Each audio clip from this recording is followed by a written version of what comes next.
take a big brush and wet the sky area. Have some tissue at the ready. What you want, very important with wet and wet, always have your paints and all the materials you need. This is going to be quite a light wash. So start at the top, working down.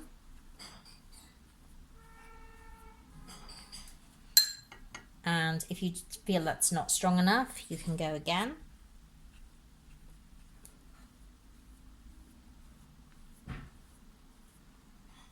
Like that.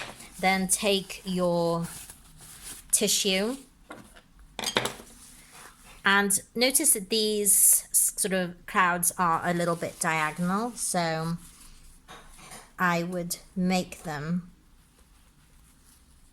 diagonal. Put a little one up there as well, and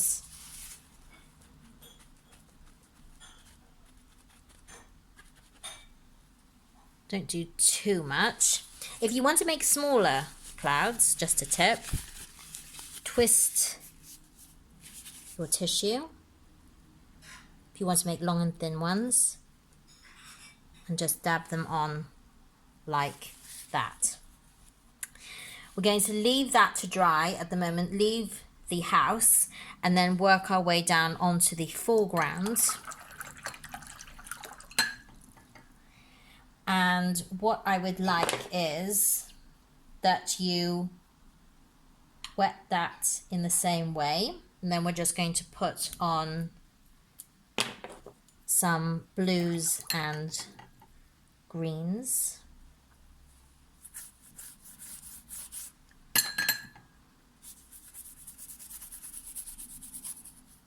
Wet that strongly as well to the bottom of the house.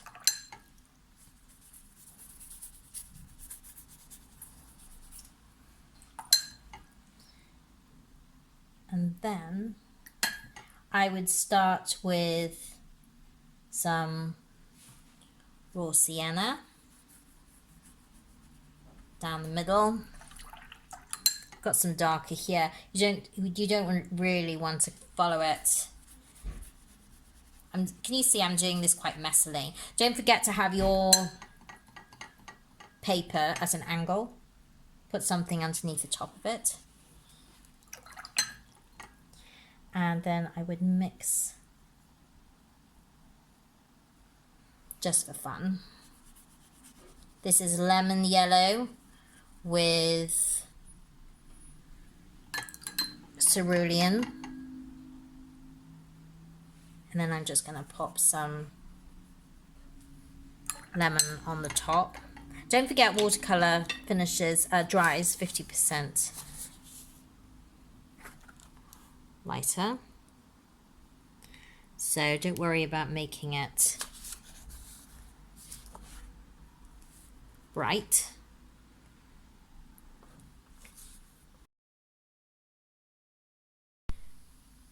Stage 2 is just looking at these hedgerows here and here.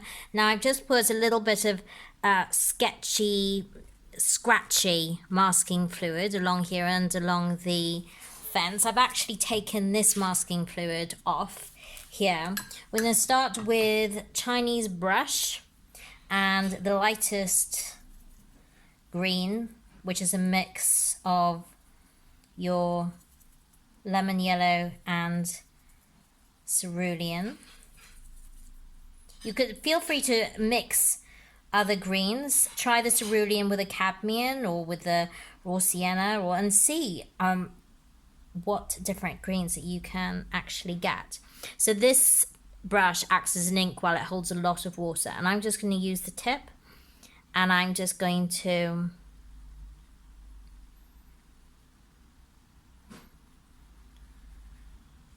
just go in a circular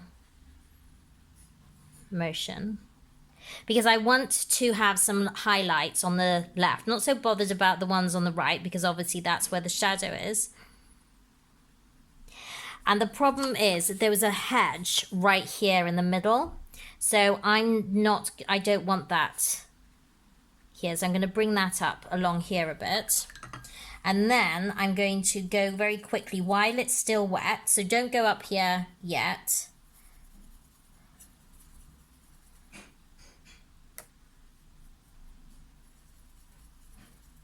And mix some dark green.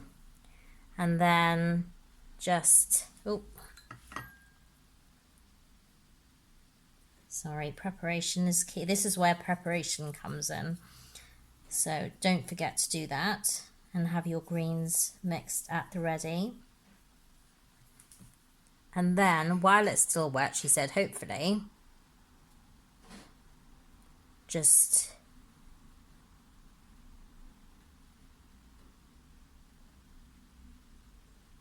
go touch in on the right side. So this is where the shadow is, okay? Just very slightly. And if you don't want any sort of level hardness on the bottom, take a damp brush, clean it, and just, you can drop it down through there. Okay, and then now we're going to go on to this one.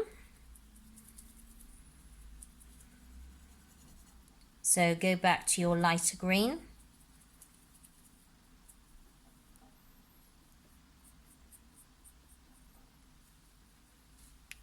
And this is where you put some masking fluid.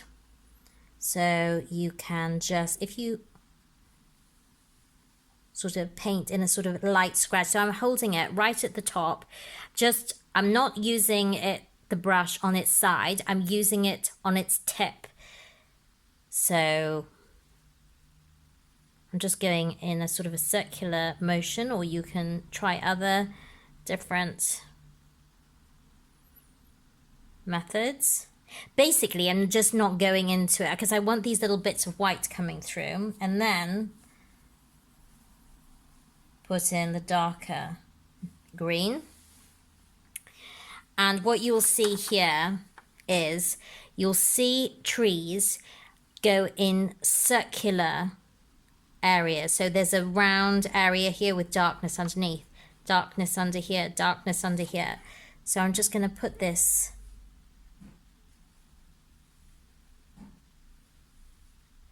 sort of across that it's, do you see that?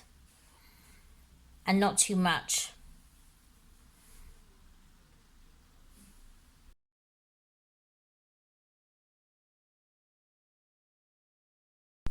Focusing on the foreground, I want to just focus in on that for 1 minute. As you can see, I've started to put some white little flowers in, and I've also taken a rigger brush, and you see where you've taken off the masking fluid for the stems, as sketchy as that they are. You can start putting in shadow on the side with your rigger brush and just flicking up on the right. Now I've got a number 4, but a student of mine did some lovely work with a 1 as well. So horses for courses. And you want these stems almost like, sorry, getting quiet. It's quite stressful doing these ones.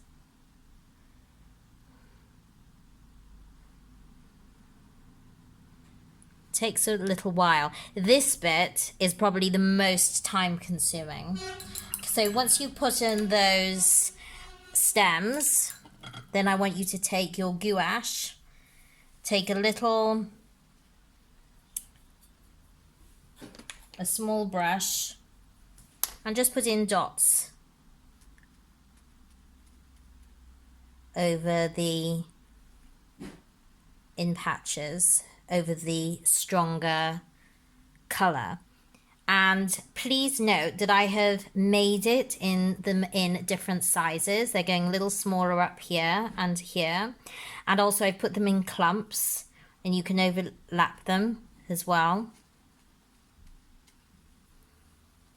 And when that's dry, you can take some neat cadmium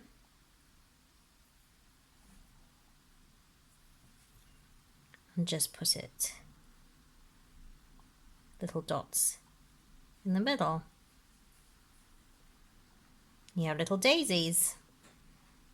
You can try different shapes. I mean, you know, I've really tried to make this as simplified as possible.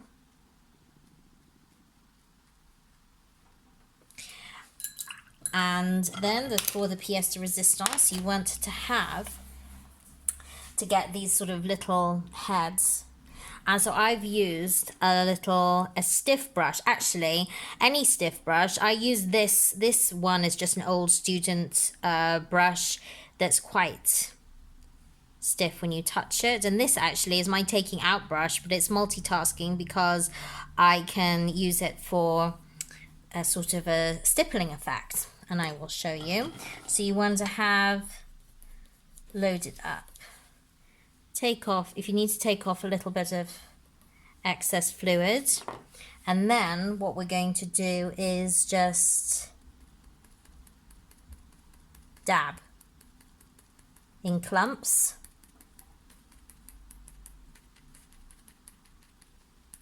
And you have, I've forgotten the name of the flower again. Cow parsley. Sorry. It's cow parsley.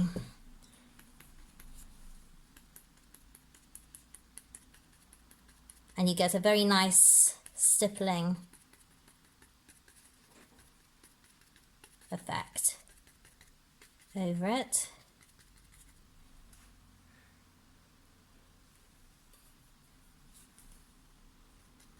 I've even put one up here to sort of, because when you actually overlap things, I've taken out the tree on the left. Feel free to put it, if you want to put that in, you can. Don't overdo it. You can get completely carried away.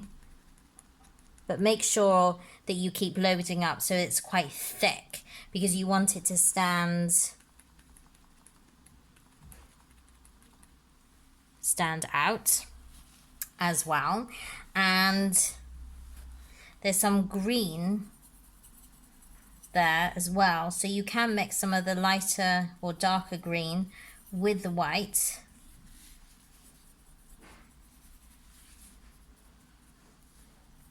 Take off any excess fluid and just put it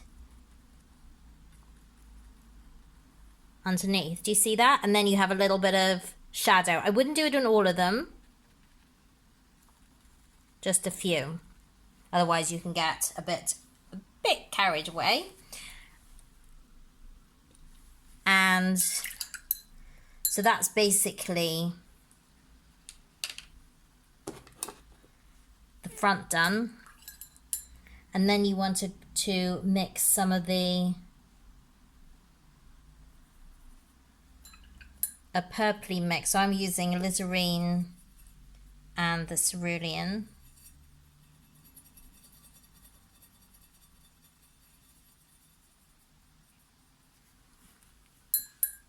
And a small brush.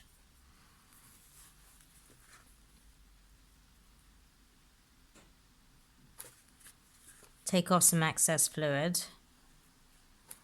And, she says, changing brush.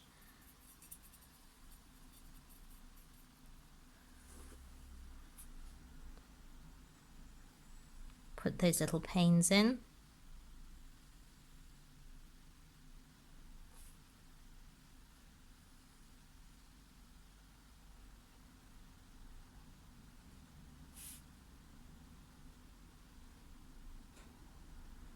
The first and second stage of this is lovely. You get to use the wet and wet, and you can have a lot of fun with it. The next stage is fun, but it's fiddly. So just to be warned. Now we're just going to go on to the red roof, which is going to be using burnt sienna.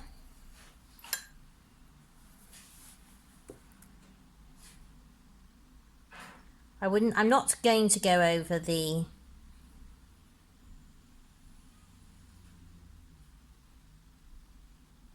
chimneys. What I'm doing is I'm dampening the roofs with a damp brush.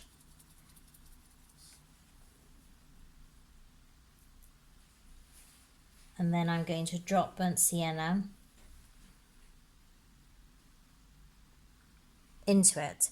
And the reason why this is you will get certain different textures, tones, and as long as you keep the water, you've only gone where the roof is.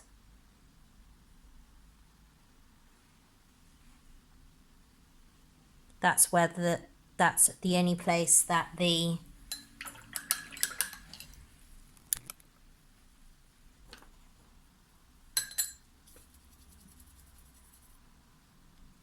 burnt sienna with a cerulean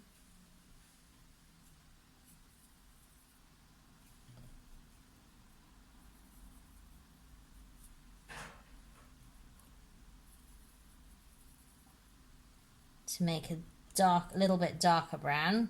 So we're trying to mix the same colors. That's called a selective palette.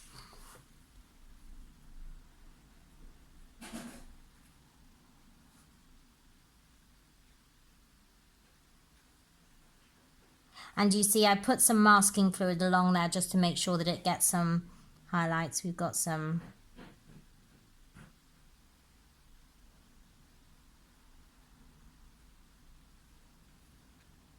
broken fence posts along here.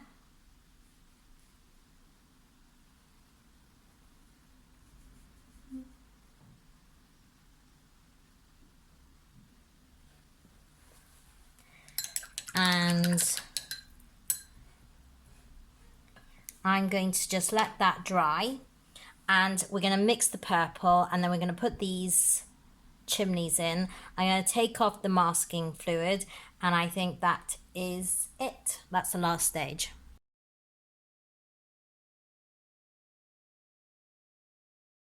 Can you see those coming through now? And it just adds a little bit. You can also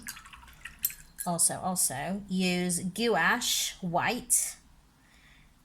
It won't work so well if you use white watercolor. It's too thin, but gouache is opaque, a sort of an opaque watercolor that a lot of illustrators use to get a flat surface.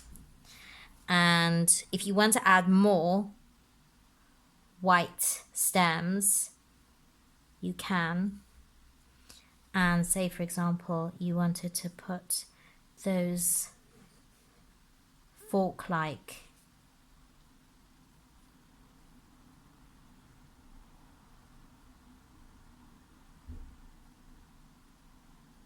little stems that go underneath, you can do that as well. In fact, you can go over on that for quite a while. So meanwhile, once you've finished that, put the rigger brush down. I have started to take a small brush that I've got, well, you can go from 2 to 7 depending on what you've got. Mix of purple, cerulean and alizarin. And you can see I've just started putting the shadow underneath the roof. So, do you see that? It's very light. And so I put a line under here of shadow and here, and I'm just putting it on the side of the chimneys as well. And oh, I've forgotten to take off the masking fluid off the gate. That was silly, wasn't it? So when that's all dry, take that off.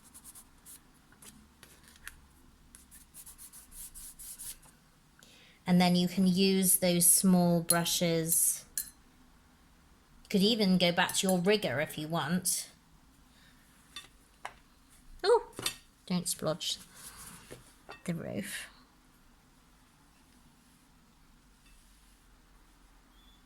put in the fences.